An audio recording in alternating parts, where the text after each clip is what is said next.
better start. It's already 3 minutes past. This is the debate motion tonight. This is how to make vaccination a requirement for enrolment in the state school system. Now, debaters will probably use public schools a lot. So those of you who are more, British language inclined, do not be bothered by that. What they have in mind is the state school system. How many of you are against vaccination? Against? Against, yes. The motion. No, not against the motion.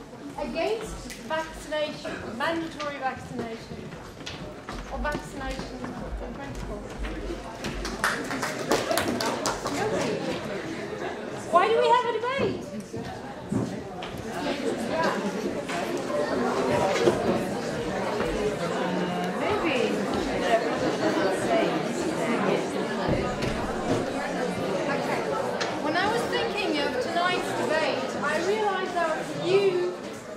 First ones.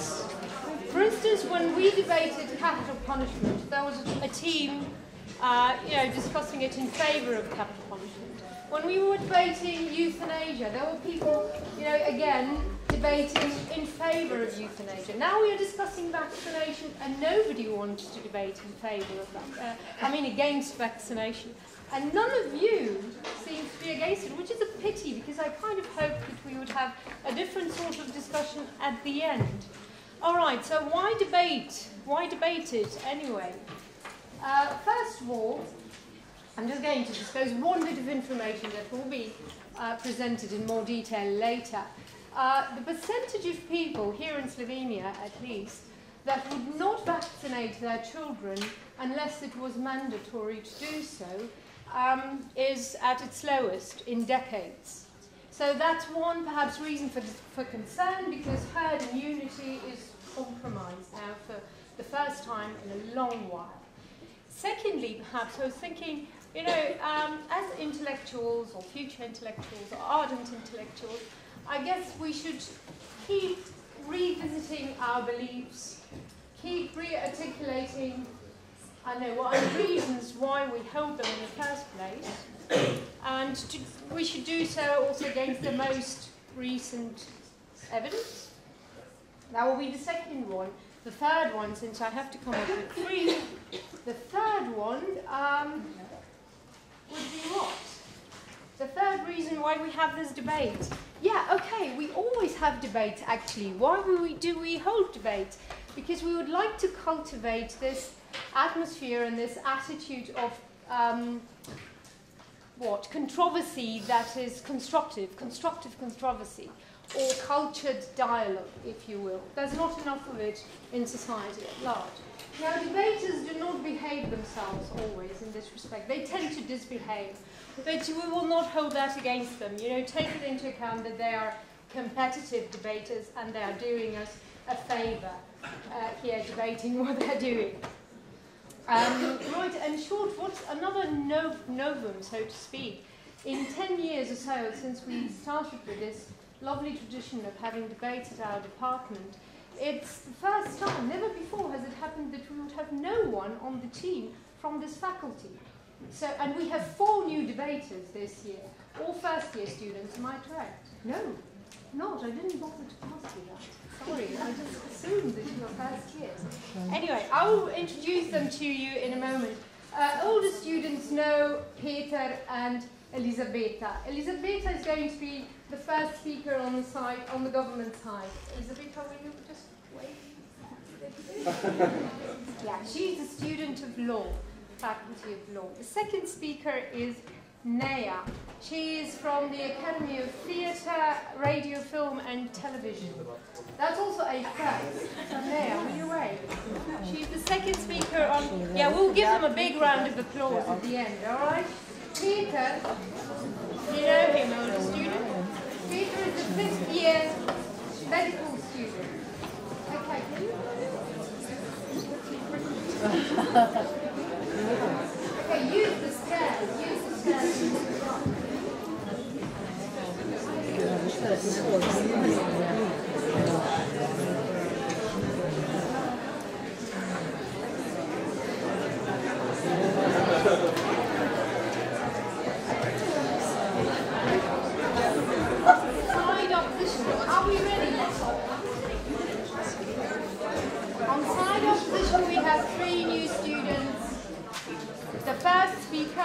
Lucia.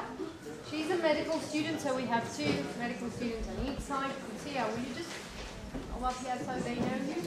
All right, the second speaker is Roch from the Faculty of Social Sciences. And the third speaker, Isa, again from the Faculty of Social Sciences. And also we have Nusha with us, who will kindly assume the role of Madam Speaker. She will be a timekeeper, and she will also give you a few explanatory words on the debate format at the beginning. I think that's about it. We should start. It's about time. I hope we are going to take part, or not take part. At the end, the floor will be open for everybody, of course, and then you can take part in it as well. But now I hope we'll be able to, or we'll be in a position to witness a wonderful debate. So, Nusha, the floor is yours. Thanks. Oh, yeah.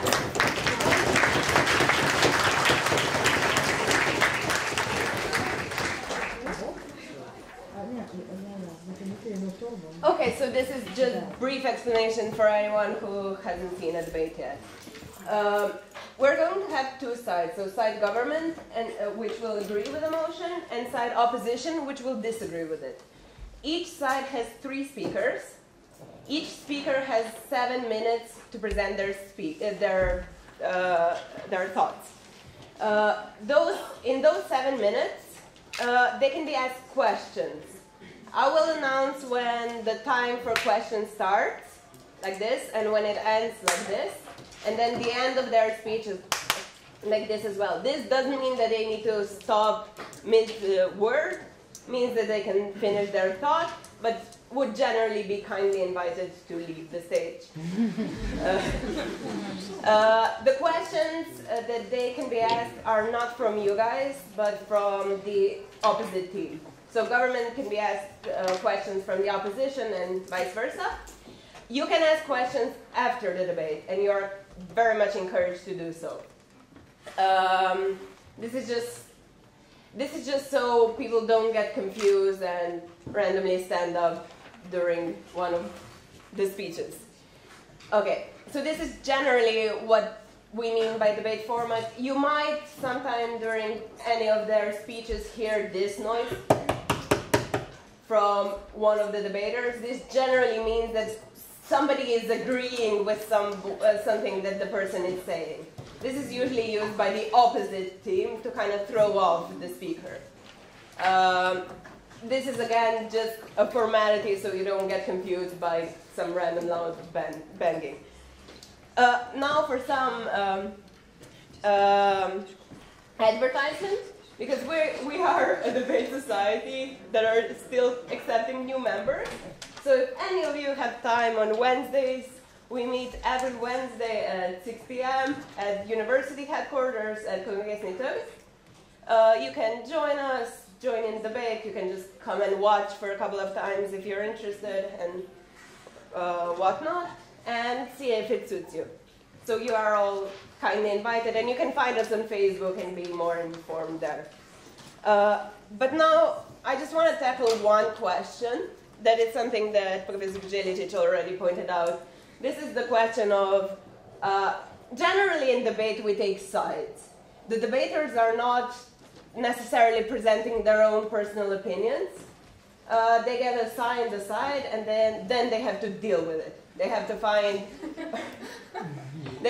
arguments that suit their position and that they can live with. So in the past, I've stood before this board and was in favor of death penalty. I was in favor of gun rights, which is something that I'm not in my own personal life, but it's something that can be debated because it's a moral question. Question of vaccines and vaccination is not a moral question, it's a scientific one. An overwhelming amount of evidence tells us that it's good.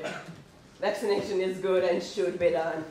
So on this point, at this debate, both teams will agree that vaccinations are good and should be done.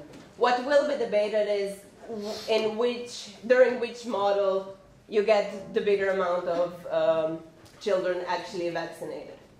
We don't want to force our 2 medical students to debate against their own scientific beliefs. We believe that morals is something that can be debated about, but science generally not. So don't be surprised if the teams agree on many points. It's still a very interesting and very necessary debate to be had. And if any of you have any questions about validity of any of their research and things like that, we can discuss it afterwards. Okay? So without further ado, if nobody has any questions on this point, I would invite the Prime Minister. Oh, sorry, just for the format, because this is something new we're trying out. Every speaker will have 7 minutes, and they'll be going interchangeably. So you have Prime Minister, and then Leader of the Opposition, and then Government again, and Opposition again. And when they wrap up, so when all three speakers finish speaking, we'll have something that's called a reply speech. This is just a shorter speech. It takes about 4 minutes-ish. That just tells you guys, the audience, why that team actually won. Okay? So don't be surprised if you see any of the speakers twice. So, any questions? Okay. So, without further ado, I invite Elisabetta, the Prime Minister, to take the floor.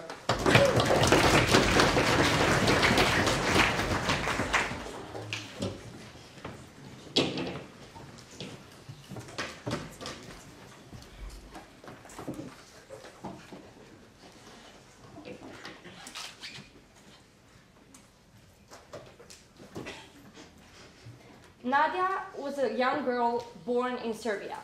She had the misfortune to be born with an autoimmune disease, which means her parents were unable to vaccinate her, to protect her from deadly viruses such as measles, rubella, from diseases that were deadly ones but were eradicated because of vaccines and because of their efficiency.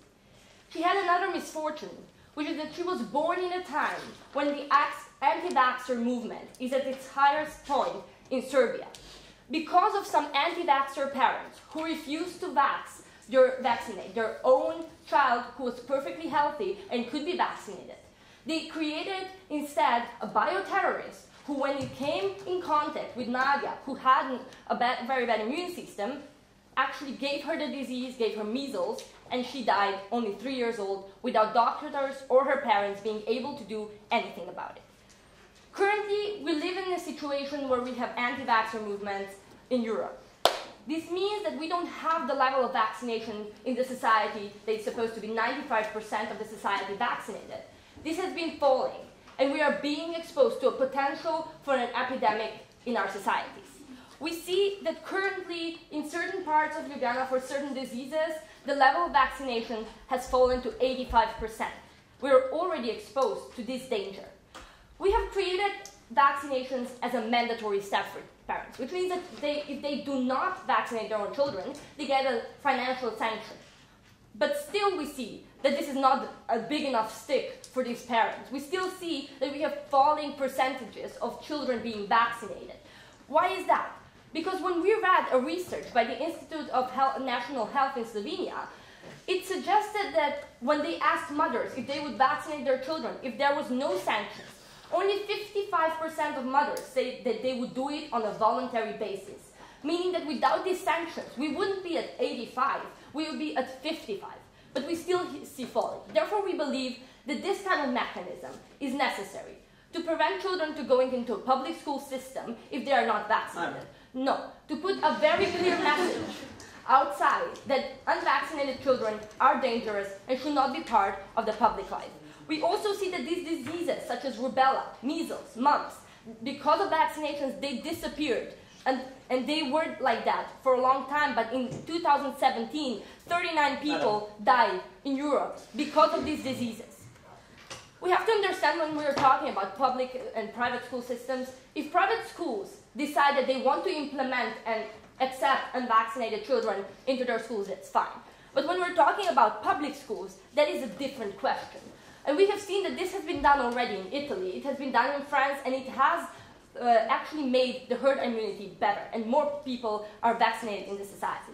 In Slovenia, we also need to implement this. In Slovenia, public school is a value. It is a sign of affordability and accessibility, no matter your national or ethnic or economical status. It's something that is allowed to everybody. But at this point, to actually make schools tell children with HIV or autoimmune diseases that cannot be vaccinated but are in great danger if somebody unvaccinated is around them, to tell these children and their parents that they cannot be in a public school because they are potentially going to die just by being and playing at the playground with other kids, we believe that this is unacceptable. And it's the duty of the government to actually protect those who cannot protect themselves and step in and give a public school a safe space for those who want to study. Yes? So if fines, a small stick, you say, are not working, what makes you think that this policy will work, just a bigger stick? Thank you very much.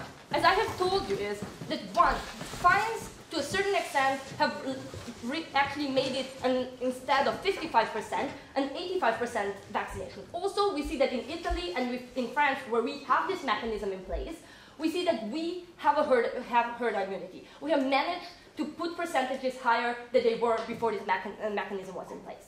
We have to understand also that this does not apply to children with legitimate reasons for not being vaccinated. So if you're a kid that has an autoimmune disease or certain types of cancer or HIV, you don't have to be vaccinated, you will still be accepted into a public school, and we're doing this to protect those children and their right to public education. Herd immunity, something you have heard already in the introduction.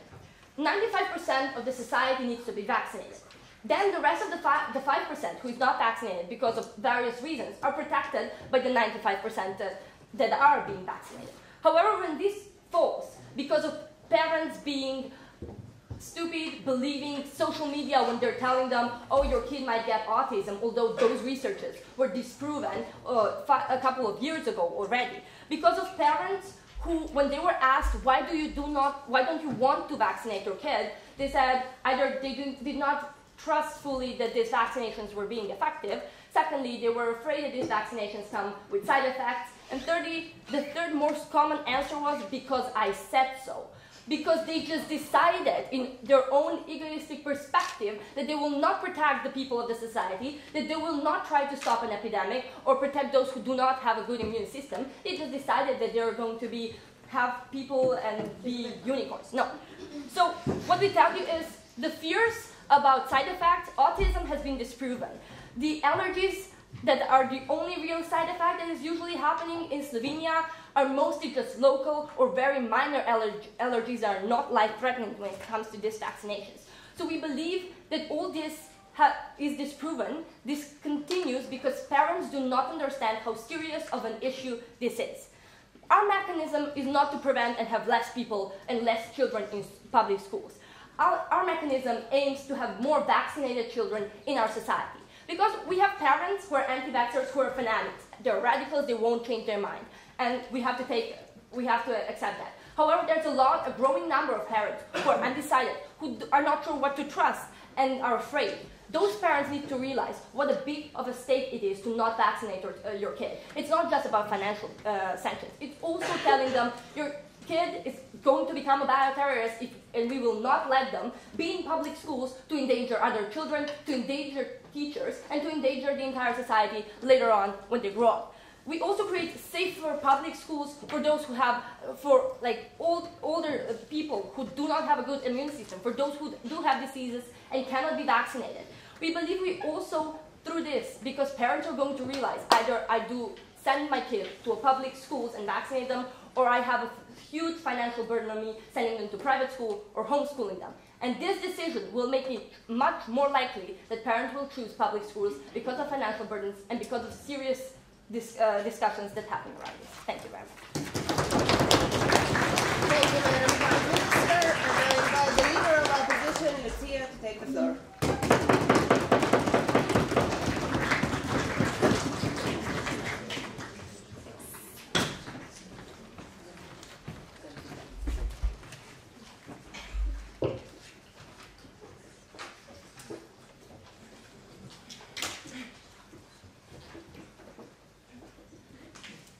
It's honestly quite funny how the government wants to prevent sickness and prevent outbreaks of illness, while they are creating isolated areas with high concentrations of people who are not vaccinated and thus not protected against diseases.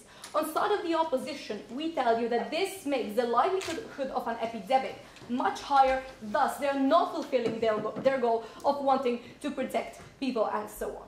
Two arguments on the side of the opposition. First, we will talk about how this strengthens the anti-vaxxer narrative and how it actually makes it more likely for this movement to seem legitimate. And then secondly, Rok will talk about how this impacts children in the long run and how it is unfair to punish children for their parents' mistakes. Before I get into our constructive, a couple of points of rebuttal. First, on the trend about vaccinations.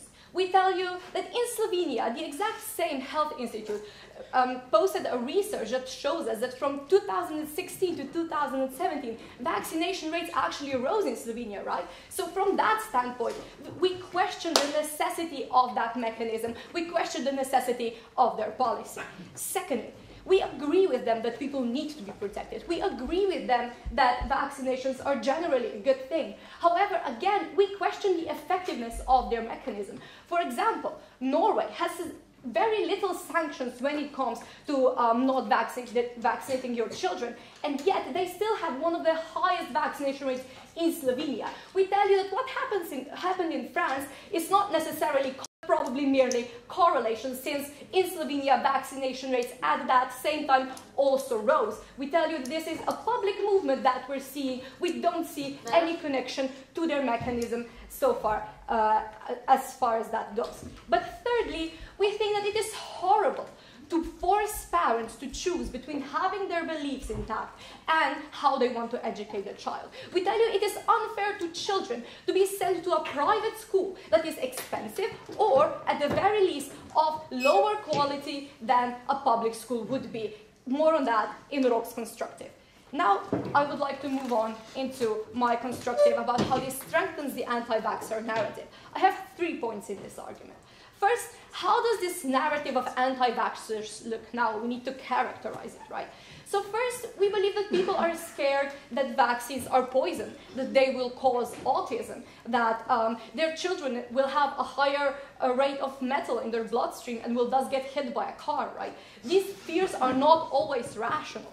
Secondly, we think that people often think that their doctors don't exactly know what they're doing and thus don't trust them. They don't trust in the system that is supposed to be protecting their children. And that is also a drawback of vaccination for them. But thirdly, some of them simply believe in conspiracies such as Big Pharma. You know, Big Pharma is paying our government and thus they want us to get vaccinated so we get sick and they sell medicine. These are all the beliefs that people have and are spreading on social media, are spreading in different blog spots or whatever. And these are the type of things that parents get in contact with. Second point, what kind of people are we talking about in this debate? There is the first type of people, right? Those who vaccinate either way, that believe in science, that believe in modern medicine. They're not a problem in this debate. They are the responsible parents that we want to see. They are the parents that will vaccinate their child. Secondly, we have people who are radically anti-vaxxers. Those are the people that spread these narratives that I just talked about, right? Those are the people that no matter what will happen, they will stick to their guns and they will not vaccinate their children. Be it having to pay for private school, be it having to pay thousands of euros in fines per year, they will do it because they are simply so against everything that vaccination represents for them that they will simply decide to go against any type of policy the government wants to present and thus not vaccinate. These are also not that relevant in this debate. The people who are most relevant in this debate are parents who are on the fence. Are parents who maybe cannot educate themselves, are parents who don't want to educate themselves, parents who are simply too overwhelmed by the amount of information that they're getting and don't know what to do with it. These are the parents that are not exactly sure, you know, are there health risks associated with vaccines? Are there any types of risks that this could pose to my child? But before I go on, Peter. If anything, this mechanism will make it more likely that they will do more in-depth research and learn on this topic. No, what we tell you is that Parents are likely to choose whatever is most understandable to them, whatever is the simplest explanation, whatever offers them the most information in the shortest amount of time, whatever offers them the most information in the simplest possible way. We tell you those are the anti-vaxxer movements, right? And that will be the third point of my analysis. But before that, I just need to talk about a little bit more about those parents on the fence, right? So these parents are the ones that can be swayed by the either side, and they are concerned about the legitimacy of the information that they're getting. And this is the most pivotal point of our case, the legitimacy of the information. Because what is the impact of the mechanism that the government is trying to force on us, right? We tell you that this gives confirmation to all of the conspiracies that the anti-vaxxer movements are trying to portray, right? This gives you confirmation that surely there must be an underlying reason for the government wanting to force us into something. Surely they must be paid by the big pharma. Surely there must be something wrong with the vaccines if they must force us into doing it. We tell you that this feeds all of these conspiracies about the unsafeness of vaccines, about the corruptness of the government, right? And we think this makes it more believable. Moreover, we think that a lot of people will be resentful that they were forced to choose between education and their beliefs and so on. The takeaway from this argument is twofold. First, the anti-vaccination movement seems more legitimate and seemingly has logical backing. We tell you that this makes people more likely to be swayed by it, and in the long run, it is likely that we will have less vaccinated children. But secondly, we tell you that it lowers the validity of the government and the healthcare system itself, meaning that these parents will be less likely to take their child to a doctor, for example. Because we have told you that this is A, bad for the children, it has bad consequences in terms of health for the children, and B, because it will very likely lower the vaccination rates that we have currently because it gives validity to the anti-vaccination movement, we beg you to oppose. Thank you, Madam Leader of the Opposition. I now invite Nea, Member of Government.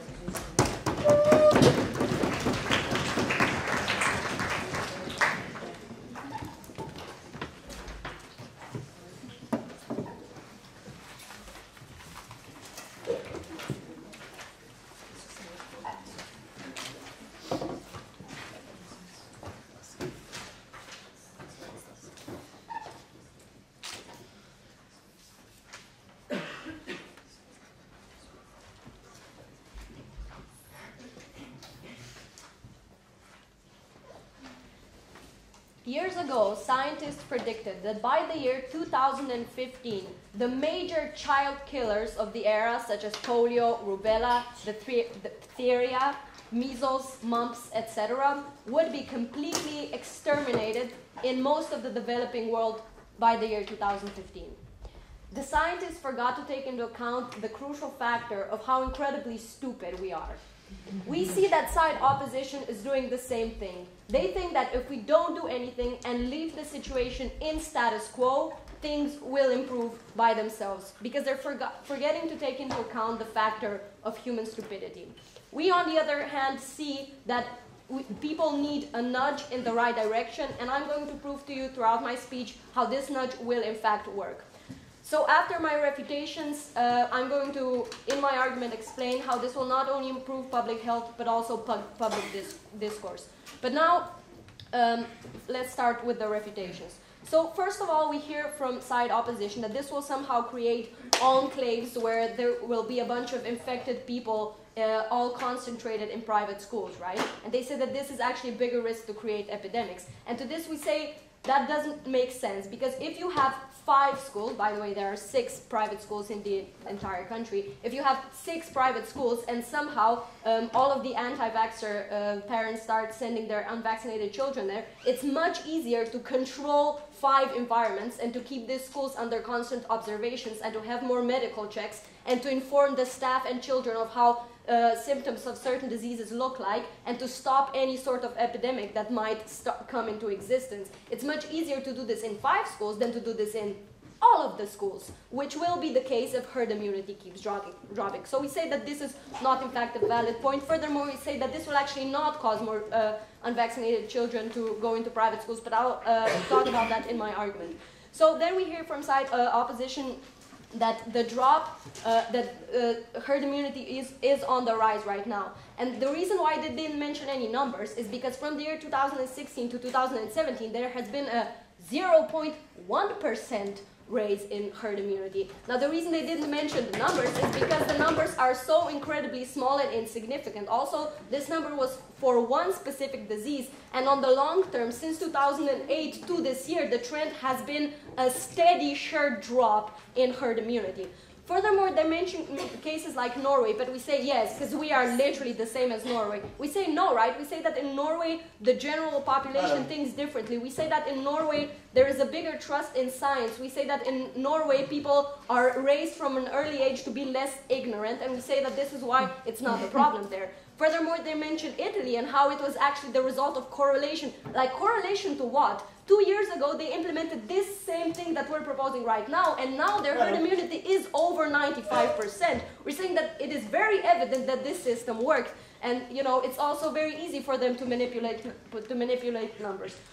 Okay, so moving on to my third point of rebuttal, which is on their point that this will cause a backlash within the anti-vaxxer community. We see a sort of contradiction here on their side, because they have said that this will cause a huge backlash, but they have also stated that it's actually a very, very small percentage of people who are in fact, you know, the crazy anti-vaxxer conspiracy theorists. We see that whatever we do or do not do as a government, these conspiracy theorists will turn it into a tool to support their agenda. Like, literally, if you said, okay, no more obligatory vaccinations, yes, sure.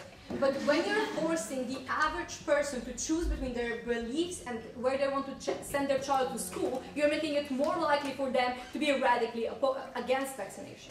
Yes, and I will explain how we're doing exactly the opposite in my argument. Now, to move on with my sentence, I was gonna say that they can turn anything in a tool to support their agenda. Like, if we literally said right now, okay, there is no more obligatory vaccinations, they would be like, oh my god, this is clearly the government trying to use some kind of reverse psychology on you. Like, we're saying we shouldn't even deal with these people, because anything we do, they will turn in a tool to support their agenda, because these people are not rational. And we think that we should forget about this part of society, but rather focus on the bigger part of the population that doesn't vaccinate, which are the confused parents. Now, they say that the confused parents will be more influenced by this tiny portion of society, but I'll explain in my argument, which I'm moving to now, why this is not in fact the case.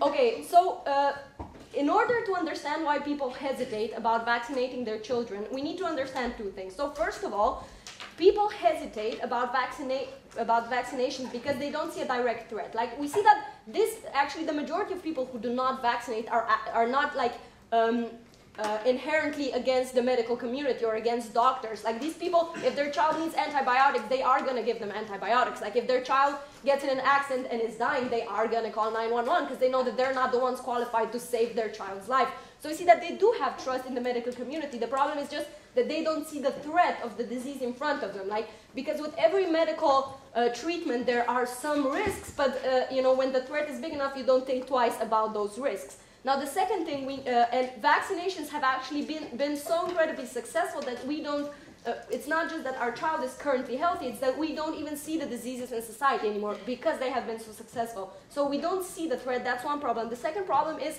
that there's always a bigger sense of responsibility that our brain tries to persuade us we have when you have to act instead of not act. So here it's a decision of, okay, so I'm deciding to act, aka to vaccinate my child, or I'm deciding not to act, aka to not vaccinate, aka to do nothing. And when I'm doing nothing, I feel much less responsibility for any negative outcome that might come out of this. So we see that if there's risk in acting and in not acting, the risk in not acting has to be much bigger for us to choose to act.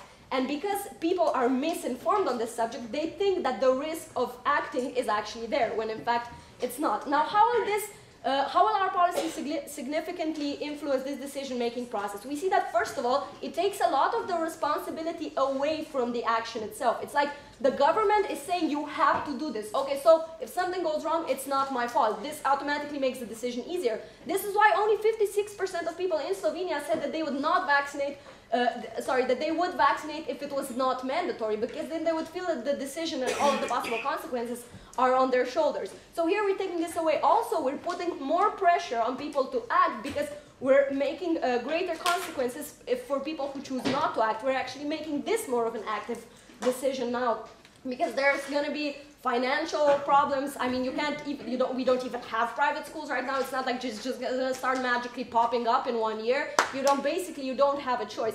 And if the decision is much harder, you will therefore do more research before you make it. It is more likely that you will talk to your doctor about it. It is more likely that you will do more research, because there's going to be more demand for more information.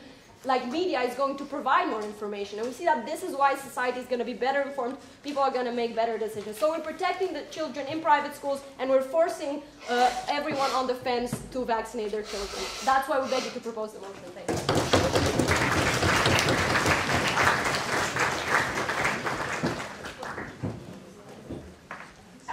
Thank you, Nea, for your speech. I now invite a member of the opposition, Otrok, to take the floor.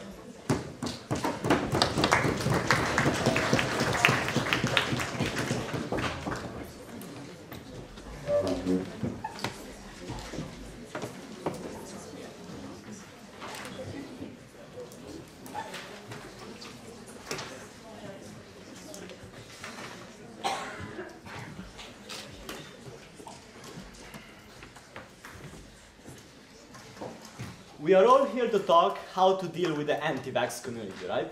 And what they want to do on side proposition is to exclude a community that had excluded itself from the society even more. Take them away from our public schools, take them away from rationality, and bring them to their own little world. We believe that this is harmful because it will be extremely dangerous for the long-term spread of the anti-vaxxer beliefs. And it's extremely bizarre that they notice how we have a system of punishment in place right now, but because it is not working, let's be very uncreative and let's create more punishment. But this system is obviously not working, punishments are not working, increasing them is harmful. In my speech, I'm going to do two things. Firstly, I'm going to rebut their arguments, then I'm going to present you my own argument, in which I'll tell you how we have to, in order to convince people, especially from the anti-vax communities on the long term, we have to convince their children that anti-vaccine are good, and we can't do this with passing the motion. 2 points of rebuttal. First one, let's tackle the real-life examples we have here today in this debate.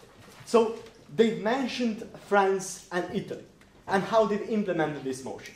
But what they haven't told you is that vaccination rates, for example, in France, are still lower in many other countries, for example, Slovenia, that does not have this kind of policy in place. They also haven't told you that vaccination rates in France and Italy are, for example, lower than in Rwanda and Burundi. So it's not working to such a great extent. Second point, still on this refutation. We are really happy that they have mentioned Italy, because they said it was successful in increasing the vaccination rates in Italy. You know what? They are right. But what it has also created was a huge negative backlash and a huge support for the anti-vaccine movement. How we can see this? There exists a political movement in Italy, and this political movement has in their political program that we have to create, we have to give free will to parents where they can decide whether or not they will vaccinate their children, because vaccination, they say, it's not scientifically proven to be right. And this political movement, it's not just any political movement, it's a party in the government of Italy. The Minister of Health comes from a party that says anti-vaxxers may be right. And he has already proposed legislation which will go into Parliament next year, where they will try to dismantle these new laws and create even laxer laws than Italy had in these years. So, it's harmful in Italy. It didn't work. Third point, when we talk about Norway, they say, well, Norway is a different culture, and because they're so different, we can't talk about them. Well, we believe that this line is slightly racist, and we say that because in Norway vaccination rates are higher, it is true, because they trust science more and stuff like that. But the reason they do it is because government does not treat the people like idiots. And governments, they try to educate people, make them feel better. 50 years ago, for example, crime rates in Norway were extremely high. Prisons were full. But then Norway has drastically changed their policy in how they treat their citizens in terms of penalization and punitive measures throughout all the society, including vaccination rates, vaccination policies, and that's why things have changed. Okay, now to the second point of rebuttal about the backlash. We have three things to say. When they say, we will have this small extreme minority that will be radical, whatever we do.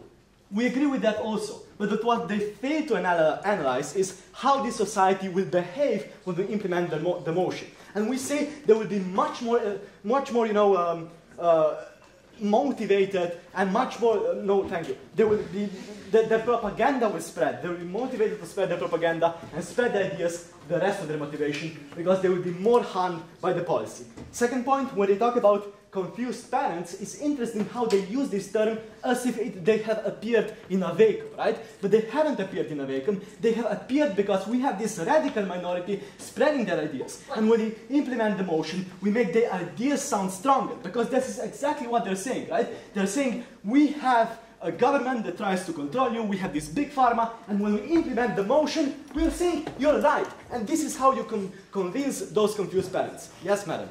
But like at this point, you tell us, oh, confused parents have empathy for these anti-vaxxers. But when the stakes are higher, and these parents need to educate themselves more and decide if their empathy is targeted correctly, we will get more discourse and we will get more vaccination because parents will have to choose. I'm coming to that point right now. Secondly, they say that, parents do not see the threat vaccination poses, and when we propose a radical motion like that, they see the threat. But again, they fail to analyze how our healthcare system works and what are the proceedings not to vaccinate your children right now. You literally have to go through hours and hours of discussions with the doctors, hear about all the threats not vaccination your children poses, and then you have to read tons of brochures with literary images of dead children there, and you obviously see the threat. But people are still, to a certain degree, not vaccinating their children, even though they're punished and they go through all of this. So therefore, and the stricter version of this policy won't work. So now I'll go to my argument, in which I'll tell you how we need public state systems, how we need to keep children from anti-vax families in the public state system in order not to, listen to their crazy parents. So we know that it depends greatly on what our parents think, what they give us to read, what they talk to us before we go to bed. If you're, for example, from a Christian family, you're more likely to be Christian yourself. If you're from an anti-vax family, you are more likely to be anti-vaxxer yourself. So that is why, ladies and gentlemen, as a neutralization and as a, if you like, propaganda tool of rationality, we have the public state system. In public schools, every single child gets to hear not only what is the ultimate scientific truth, but it gets to be in the same classroom with people from diverse communities, from diverse environments, and that kind of education is much better than an education in, for example, we have in Slovenia, Osnovna šola Samorok, where you're with anti-vaxxer children with probably a bit weirder parents, and therefore, if you grow up in such an environment, you're more likely to be an anti-vaxxer yourself. But public schools are better for two reasons. One, I've already told you, there is more diversity, and secondly, there is more oversight. A thing that happened in that private kindergarten never would have happened in a public kindergarten. It was a private one. Because we also, on side opposition, care about the future, about the future of our children, about the future of vaccination rates, if you like, we strongly oppose the motion. And we oppose the motion, yeah, we already...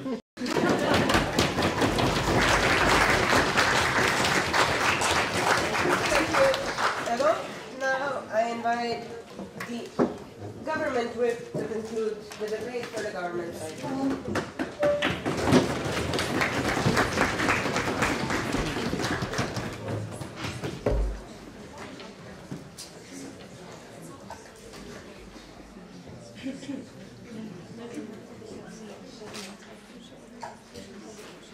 I understand the willingness to use a soft approach when you have the luxury of time on your side.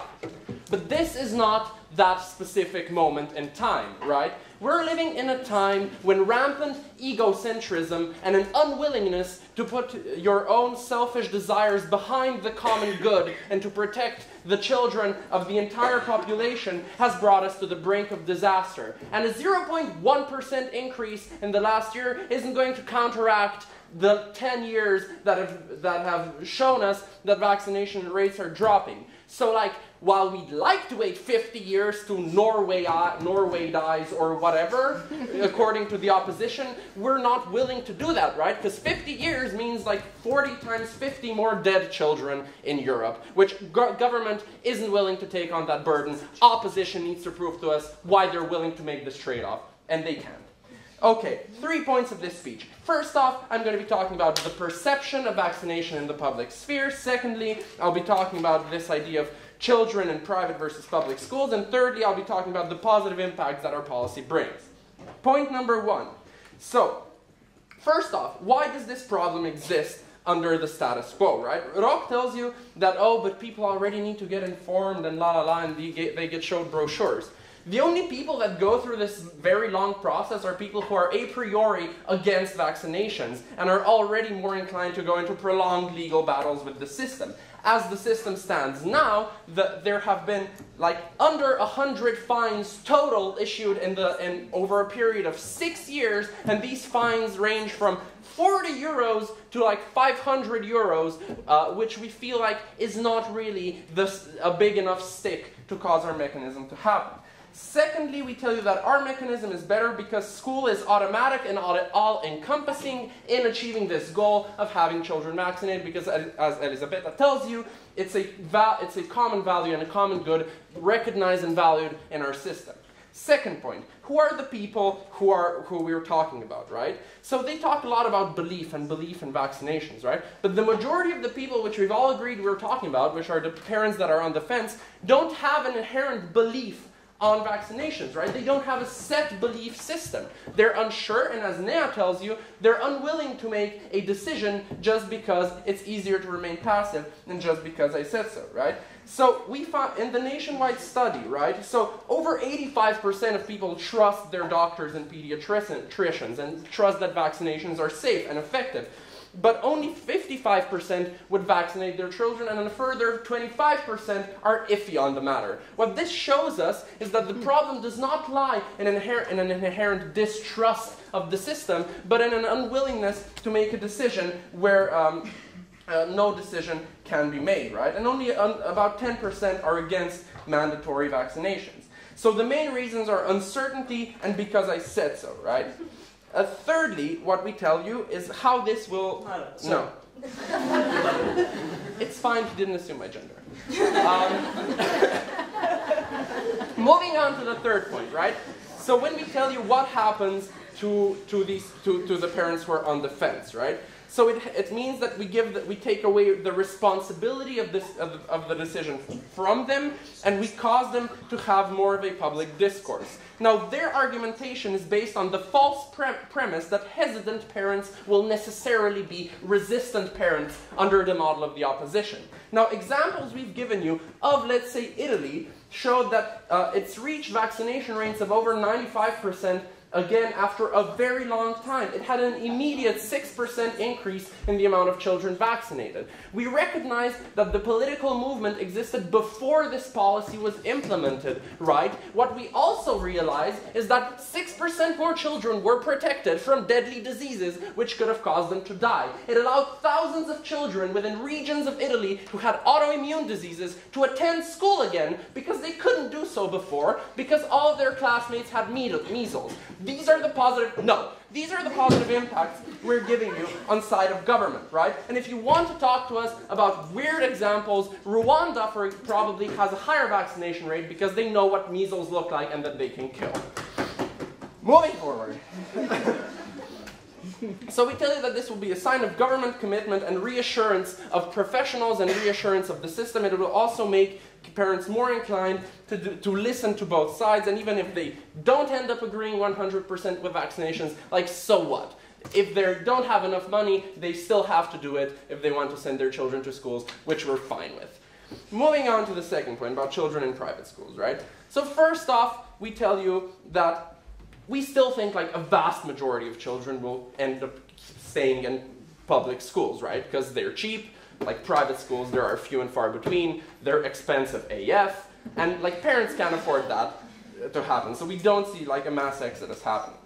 Secondly, we tell you that these schools can still have a unified curriculum.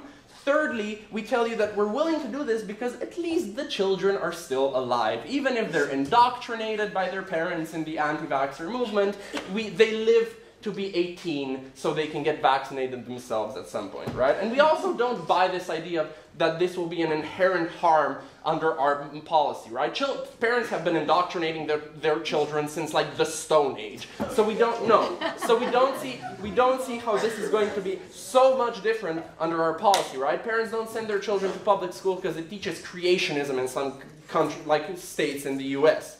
So this indoctrination happens on both sides. Public schools aren't more like private schools. This isn't more likely to happen because we still think that children mix with their own group according to what the parents choose to them. And at the end of the day, we're still willing, even if this happens, that we have some minor enclaves which we can have a closer eye on, we're still willing to take this over because we have a larger level of global vaccination rates which allows us to save all of these people. Which brings me to our third point, which are the positive impacts we've talked about, and they haven't, right? So they have to prove to us why a significant smaller number of parents will get their children vaccinated, or provide us with a better model. They've done neither of these things. So what we've shown you is that this protects children and elderly people with autoimmune conditions, children with pediatric forms of cancer from contagious disease. It allows these children to exercise their right to attend whichever school they want because they don't have to fear death if they go into the school system. We protect the country as a whole, we protect our most vulnerable citizens, and we fulfill the moral obligation of the government to protect our weakest members. Now, Nadia in Serbia may have died because of these shenanigans going on, but on side government, we're willing to take the steps that are necessary to ensure that this never happens again.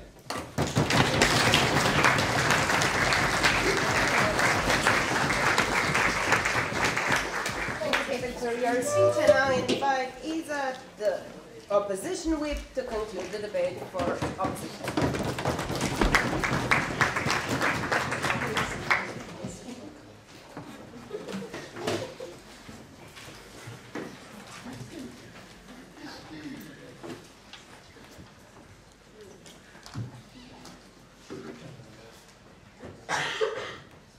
Ladies and gentlemen, first we have to talk about what side proposition has actually been doing throughout this entire debate, right?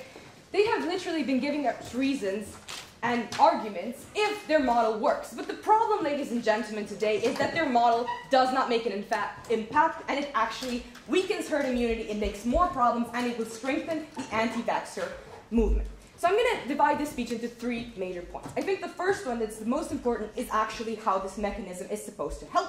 The second one is how this will strengthen the backlash and the anti-vaxxer movement. And the third point is how this is inherently unfair to the kids and how this is never going to, in the long term, actually help to dispel anti-vaxxer beliefs. All right, let's go to the mechanism, right? The size of the stick doesn't matter, right? And even increasing it is not going to help, right? We've seen this in France and in Italy, where the backlash in Italy got so problematic that the anti-vaxxer party got into parliament. This is a huge backlash, right? And in France, these things are still dropping. But let's look at the thing they said was irrelevant, right? Let's look at Norway or the other example, right? They do not have a punishment system in place, right? We don't know exactly, but they have a higher percentage of vaccinated kids, right? So the problem is that this narrative that exists gets only stronger the second we implement actually punishing it more and more, right? And we see this in Serbia, where even in Europe, this is they have a huge, for instance, penalties for not vaccinating your kids, but the anti-vaxxer movement is getting stronger and stronger. So we see that the size of the stick in this case scenario actually doesn't matter, right? The mechanism of parents not knowing exactly what they're going to do is not going to get better, right? Because we have these radical ideas in society, and when you confirm someone's conspiracy theory, you think they're going to stop believing in it, right? And then they said, well, when you inaction and action, when you don't act and don't vaccinate your kid, you feel less guilty about what happened, right? But here this problem already exists, right? We already have penalties, right? Maybe they're not as enforced, or maybe they're not as large, but there's still penalties, right? There's still a fear of parents. As my other speaker explained to you, you still have to see brochures, sit through conversations upon conversations with the pediatrician, and you still have problems if you don't vaccinate, right? And yet people still choose not to do it, right? So what is the main point of this? They have this simple explanation of the government is trying to make it problematic and they're trying to brainwash us and force vaccines down our throat, right? And this is not going to stop if you, for instance, make it that they can't go to public school, right? Because this strengthens the narrative in general. But let's not only talk about parents in defense, right? Because they're still going to be presented a very simple option, right? When you're talking about parents, which either have the immediate consequence of having to pay a fine, or maybe in 6 years' time they can't send their kid to school, right? They're still not having this direct consequence in front of them. So even from that mechanism, when you say that they have a direct influence, might not be true because they are going to have a difference in time. We might even think that maybe fining them in the instant might be more effective, but either way, the size of the stick in this case scenario doesn't really matter since it's making actually no effect and it's strengthening the movement. So let's move on to the second part, right? How this strengthens, as I've been talking about, the anti-vaxxer movement, right? And how these parents, and especially the radicals, are going to get more radical, right?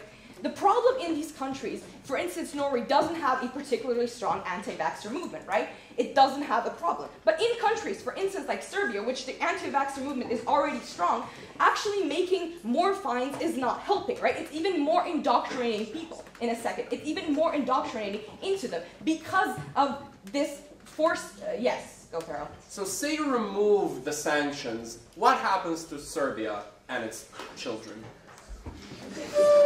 I guess. We don't know, but we're not saying that it's going to improve or decrease, right? Because in even some countries where we don't have these sanctions, it might rise or it might go down, but we are saying that it won't go down with the increase of the size of the stick, right? Because it's not going down with the increase of the size of the stick. In Serbia, they didn't just make, sanctions because people were getting vaccinated. They put in sanctions because people weren't getting vaccinated. And ladies and gentlemen, they're still not getting vaccinated. So the point of this is that it's not going to make a tangible effect, right? It's not helping. That's what we're saying. Your mechanism is completely flawed.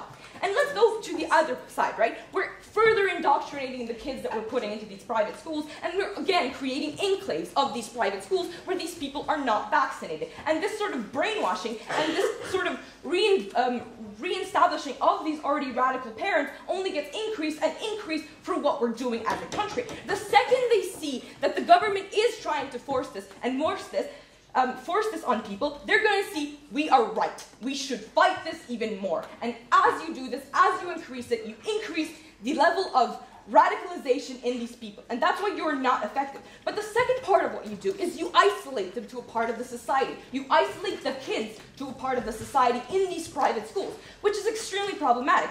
First of all, yes, we agree that parents have been brainwashing their kids since the dawn of time, but for that reason, we have public school systems to perhaps try to actually explain away these sort of ideas. But what you're doing is making these kids responsible for their stupid parents' decision and sending them to maybe a unicorn school. I don't know, but the point is, they are not going to get less radical, they are not going to get less brainwashed, they're going to be reinformed in these ideals. And that in the society, you are never going to actually remove anti-vaxxer movements, because the kids of anti-vaxxers are going to be anti-vaxxers. So the percentage of radical anti-vaxxers might already be hurting your herd immunity, but these people you're also completely not addressing. You're even further isolating them and making their kids even more radical against vaccination, which means it's problematic, right? So again, let's talk about the parents in defense they're so great at talking about, right? When you have a simple explanation put in front of you, and when you have a confirmation of that explanation in the side of the government actually mandatory forcing you and excluding you from public schools so you get your kids vaccinated, that will reaffirm and confirm the ideas that you already hold, right?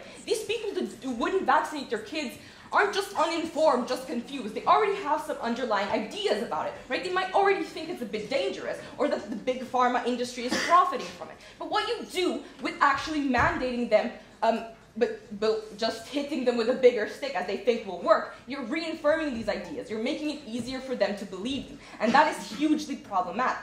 So again, let's really examine this. Their mechanism does not work. That's why this whole debate is null and void, because we've proven to you that anti-vaxxer movements are not going to go down because of this. They are going to increase, and their rhetoric will be better and thoroughly more heard in the society. And third of all, because we think it is inherently unfair to blame kids and to basically put them into unicorn school because of the dumb mistakes of their parents, we beg you to oppose this motion. For your speech.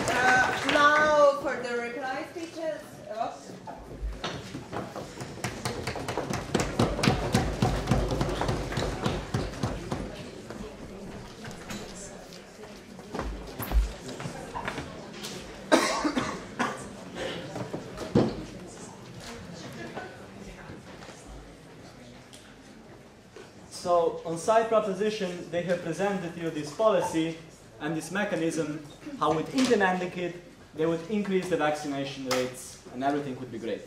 Now, you're all smart people here, so you probably already decided whether or not you have bought their mechanism or not. Whether or not you agree with the assumption vaccination rates are going to increase. So, to be honest, there isn't much I can do here in my reply speech. Probably you already decided, right? Whether the mechanism will work or not. I can only do one thing. I can show you that side opposition has won whether or not you agree with the side proposition's policy. So we have won this debate whether you think that vaccination rates are going to increase because of the policy, and we've also won it if you buy the worst case scenario on how vaccination rates are not going to decrease, what we have been proving to you throughout the entire debate. So first, I'm going to do the easy thing. I'm going to tell you why in their worst case they have obviously lost the debate and opposition has won. Later on, I'm going to talk about a very difficult thing for us. I'm going to talk about their strongest case. If you buy their logic that vaccinations are going to increase, why we have still won the debate. So firstly, to their weakest point. We have been proving to you through the entire debate that this policy will create a huge negative backlash because it will strengthen the arguments of the anti-vaxxer community and they will convince more people not to vaccinate their children, right? We've proven to you several times how parents sometimes just do not decide rationally and just creating a stick that already exists, a little bit bigger, will not solve the issue. But it will create an additional backlash. So the impact of their motion is going to be the sad story of Nadia multiplied by, I don't know, 1,000,000 times. Because they will fail to do what they have tried to do, increase the vaccination rates. They have good intentions, we can see that, but the result is going to be very good. Okay, now to the fun part of my reply speech. Why we have won this debate, even if we buy their analysis that vaccination rates are going to go up. So they concede on their side in several times that a small radical minority will still exist. Okay, but we concede if we assume that their case is going to work, that on the short term there is going to be an increase in vaccination rates. But we have won this debate because that radical minority that will exist will not only have a stronger arguments which we'll be able to use in the future, but secondly, and very importantly, what I thought my constructive and what wasn't really directly tackled by side proposition, they're going to have children, right? And they're going to send their children into Osnovna škola Samorog. It actually exists in Slovenia. I have to reiterate that. And in these anti-vaxxer community-dominated schools, they're going to be further indoctrinated into their belief that anti-vaccination works. Because what we've been saying to you is that public schools are here so that we neutralize the effect that parents have on us, right? But if we send our children into the same communities as our families, meaning anti-vaxxers, the children are going to still believe in those kind of things. And if we know anti-vaxxers communities, we know that quite a large percentage of them are, like crazy but fertile hippies. It's going to be a lot of children, and they're going to, and these children are going to remain indoctrinated into the anti-vaxxer ideology. So on side proposition, quite ironically, they are just addressing the symptom, but not the disease. Because all the ideas that exist on the anti-vaxxer sides are still here in this world. Even more, they are even stronger.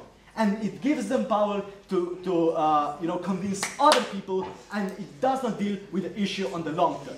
We want to do away with low anti-vaccination rates, but we want to reach a solution that will work forever. Not the solution that side proposition supports, that even in the best case, will only work for the next 5 or 10 years. Thank you. Now the reply speech for side government, Elizaveta.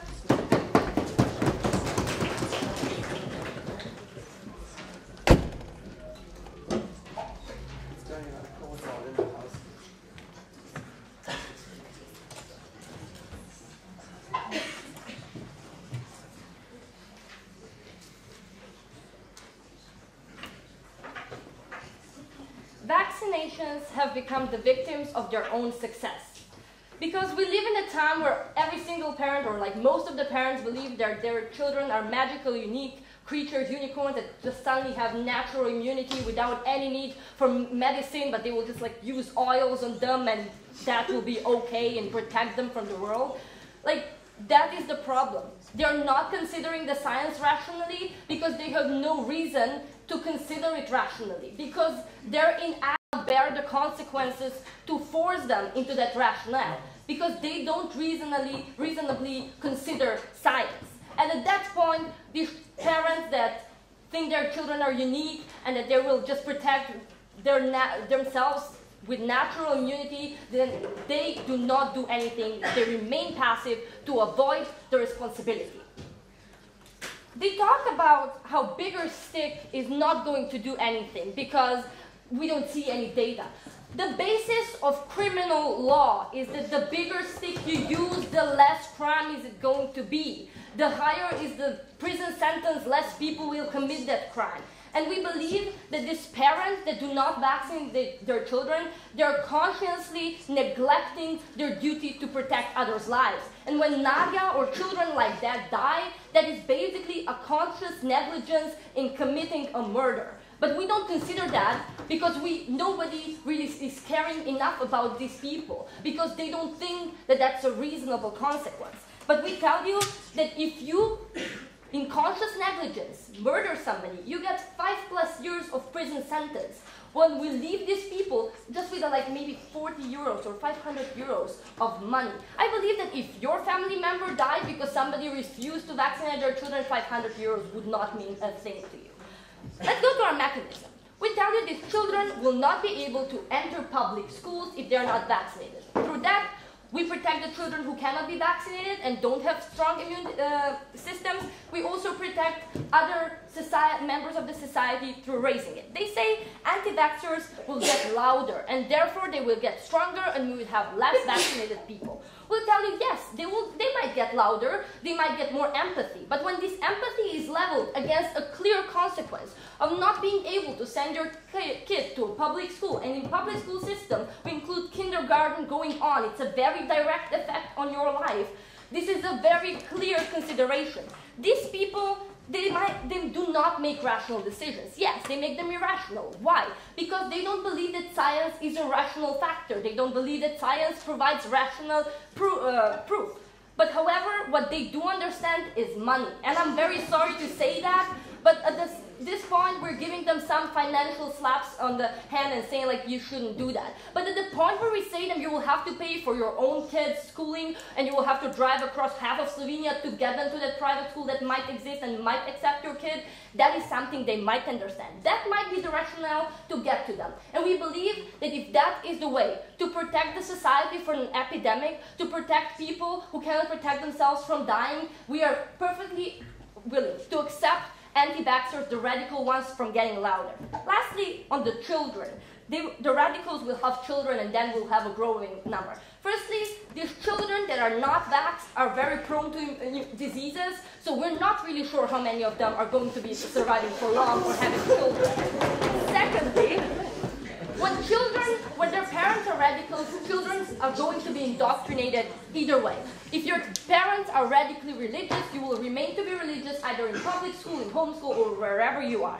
Secondly, for the people on the fence, we provide them a clear decision on whether they're going to empathize with the anti-vaxxers and go with the conspiracy theory, or actually consider the rationality of their economic situation and the rationality of science and decide to choose science instead of conspiracy theory. In that case, those children are not going to be indoctrinated, even if they're vaccinated, and they're going to survive slightly longer. Thank you.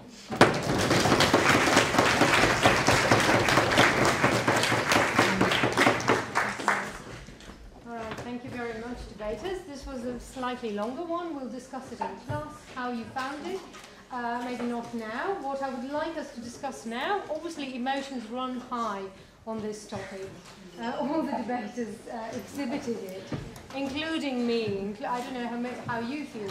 But so if nobody is an anti-vaxxer, or if nobody who is an anti-vaxxer with us tonight is willing to admit to it, I am wondering about your stance on the motion. So how many people are now actually inclined to support this policy? Can you raise your hands, just roughly to get the idea? All right, so there will be people who are against the policy, who don't think this might work and who are inclined to go with the opposition. How many, roughly? Oh, a decided, minority. Anyway, okay. Now this is the time for all the debaters to come out here, to face the crowd, to face you, and accept your questions, your comments, your second thoughts, I don't know, your doubts, whatever. We have something like 15 minutes or so to discuss it further.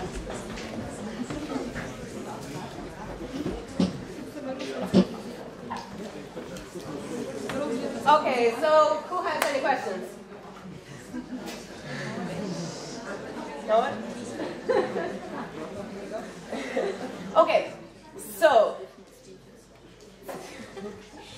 did anyone have any problems understanding any of their points? Because sometimes they just briefly mention some things and they can further elaborate right now, because you will have to kind of repeat their points in your yoga classes, so you can ask for assistance now. Or just like further data and things like that. You are literally the only one standing with opposition. Do you have anything? I'm not standing with Like he was not the only one.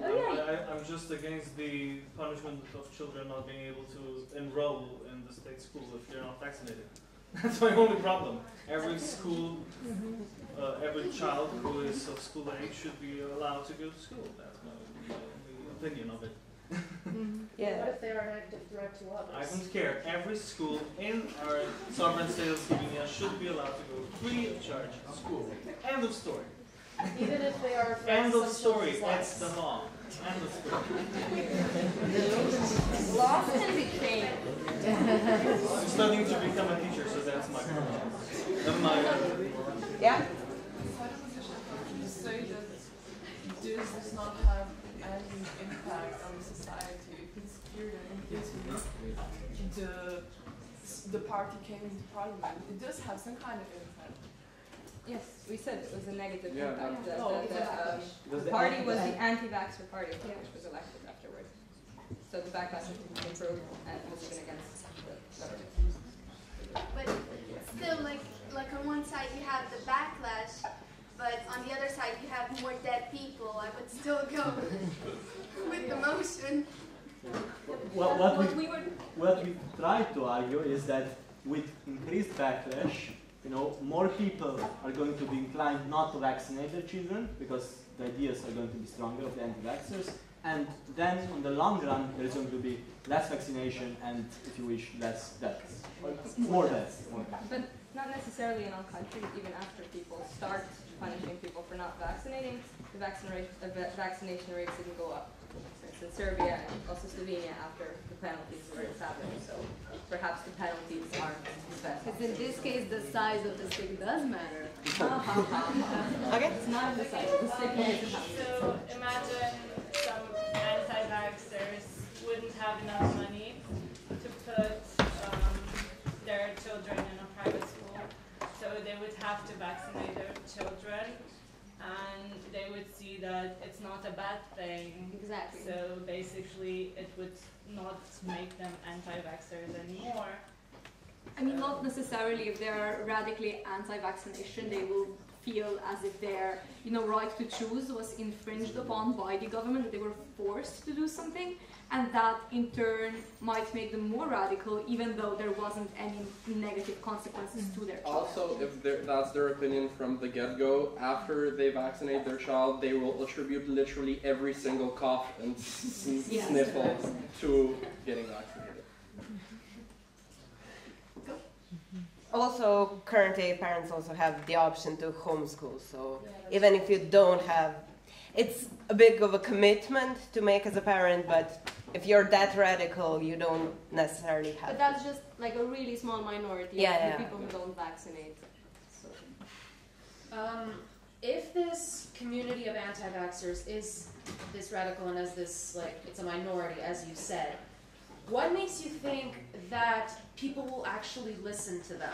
I mean, who are you going to listen to more? The irrational ramblings of a person with a tinfoil hat on their head, or an actual government who has the backing of not only who has not only a government backing, but also, for example, if you're looking at Slovenia, the EU, then the World Health Organization. I mean, you're going to have to answer to quite a lot of people. How much are you going to? You would think that. Like, you would think that on a logical level, but that's not how stuff works in real life. Like, I have my personal experiences. Again, like it's a small minority of people who are very radically against vaccinations. The majority of parents who are on the fence, the problem is they get bombarded from all sides with all of this information, right? And I think this has to do with the fact that more and more so in the information age, what we're lacking and older generations are lacking is an ability to decipher quality information and be able to evaluate their sources. So what happens is if you're a new parent, like you're going to be paranoid AF for like the first 2 years. By child number 2, you'll be fine, but like at least your first child, like my sister had a baby a year ago, so I'm familiar with it. Shush. No, but like you will be paranoid, right? So even if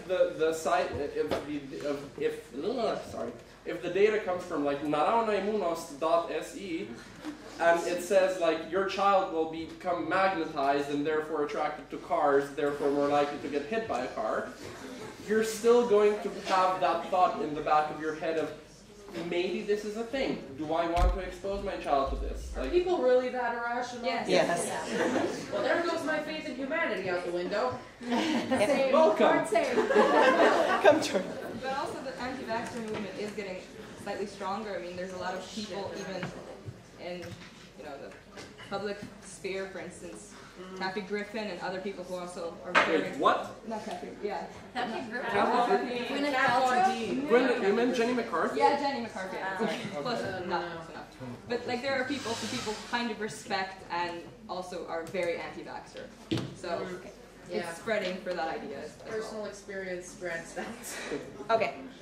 I think that just bringing this topic in such a serious manner is a good thing because people will consider their choices more. They will more likely to actually look up more facts. They will probably see the facts that are more real.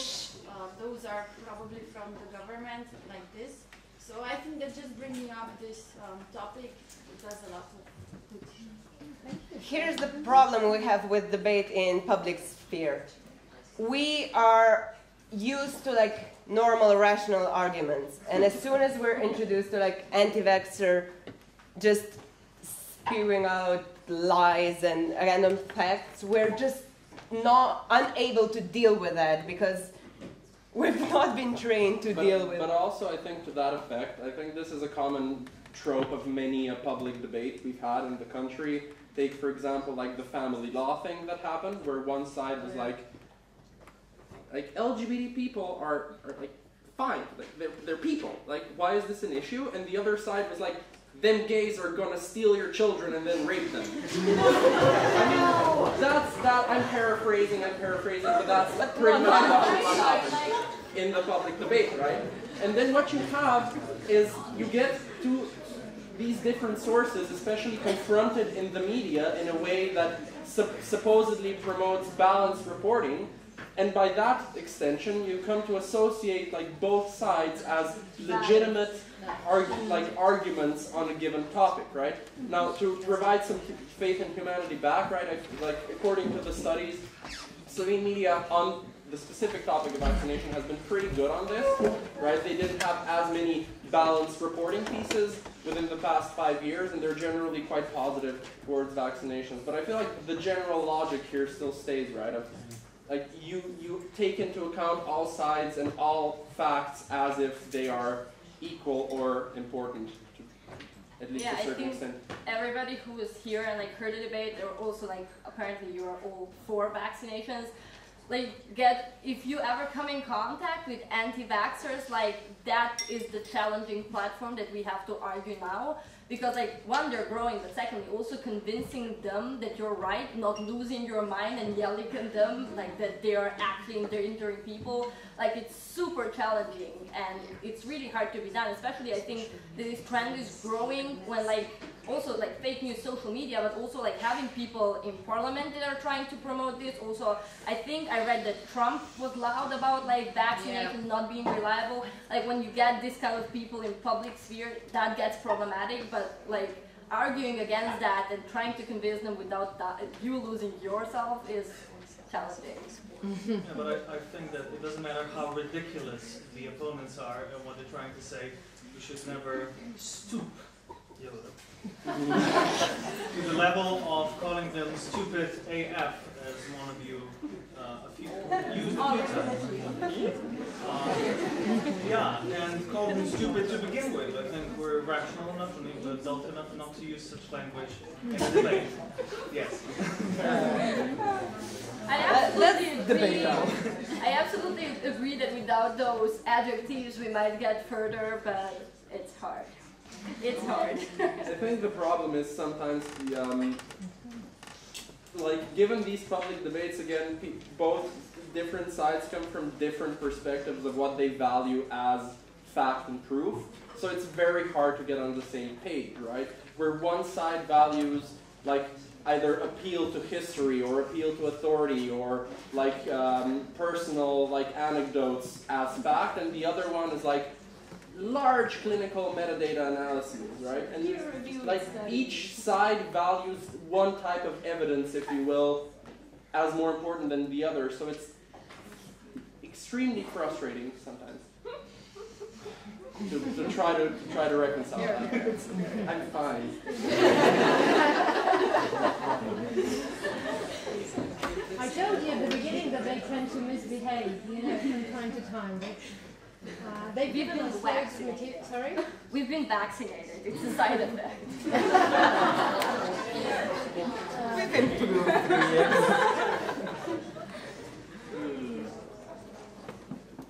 Any more thoughts? Yeah? Yeah, you spoke a lot about Italy. I am from Italy. Oops. Hey. It was really mandatory to speak so much about Italians politics. I mean, you don't even know what's going on in Italy right now. I don't want to be rude. You're not. You're not. I mean, if you're not living in that country, you don't know what's going on. Yeah, I would mention the same for Serbia.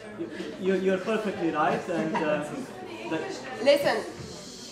You're perfectly right, but we mentioned Italy firstly as a response to, because they mentioned it, and secondly and more importantly, we talked about on the specific instance on negative backlash to vaccination.